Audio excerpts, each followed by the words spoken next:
નામ છે તમારું? નરેશભાઈ પદ્માભાઈ મોદી. શું બનાવ બન્યો છે આજે? આજે મને 3 વાગે મેં મારા શાળાના મોબાઈલ ઉપર ફોન કર્યો, ત્યારે મને પોલીસવાળા ભાઈએ ફોન ઉપાડ્યો. એટલે કે તમે કોણ બોલો છો? મેં કીધું હું એમનો શાળો બોલું છું. તો મને કીધું કે અહીંયા તમે આવી જાઓ અત્યારે ફાટક ઉપર હાર્ડ એન્ડ ફાસ્ટ, અહીંયા બનાવ બની ગયો છે. તો હું અહીંયા આવ્યો ને મને જાણવા મળ્યું કે મારા શાળાએ રેલવે ઉપર સુસાઇડ કરી દીધું. કયા પોલીસ સ્ટેશનથી ફોન આવ્યો હતો?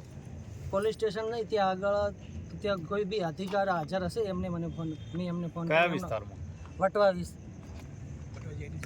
ને ત્યાં આગળ આપણે ઓલા આઠીજણ સર્કલથી આગળ જે સર્કલ આવે એના ઉપર ફાટક આવે ત્યાં આગળ. શું હતો મામલો? રેલવે ફાટક ઉપર. શું બાબતે આ ઘટના થઈ હતી?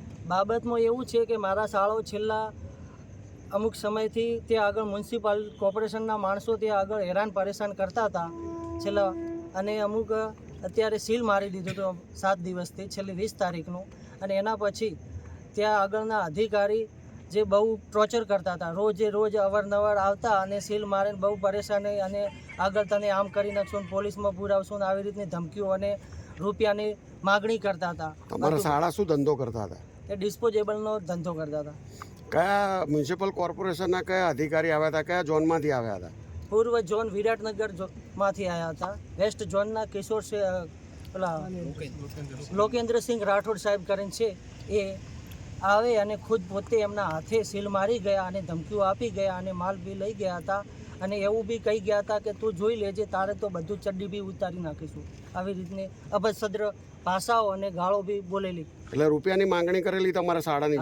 કેટલા રૂપિયાની માંગણી કરી હતી એમની? મારા શાળાનું સવારે કેવું થતું હતું કે અત્યારે 1 લાખ 2 લાખમાં તો પટે એવું નથી, કે આ તો 5-7 લાખ રૂપિયા આપવા પડશે, એવું કેવું થતું હતું.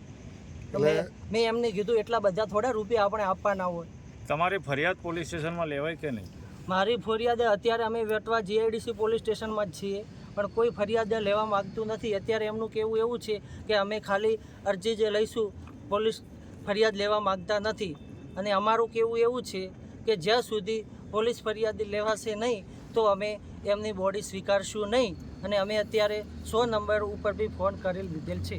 તમને ક્યાંથી ખબર પડી કે આવી રીતે મ્યુનિસિપલ કોર્પોરેશનના અધિકારી તમારા શાળા પાસે માંગણી કરી રહ્યા છે? એ હમણાં મિત્ર છે.